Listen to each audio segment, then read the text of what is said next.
Hey guys, welcome back with me again in this channel. On today's tutorial, I'm going to show you how you can add more than one music or songs in your videos on CapCut.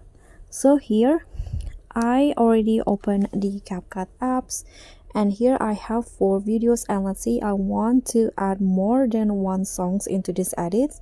So what you need to do is first click on the first music that you want to add, click on the add audio, then click on sound or maybe extract, so that's up to you. And after that, just select the song.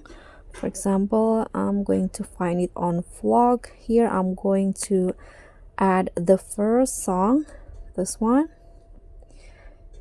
Okay, I'm going to trim it, for example, for the first and the second video. So click on the audio, click on split, delete.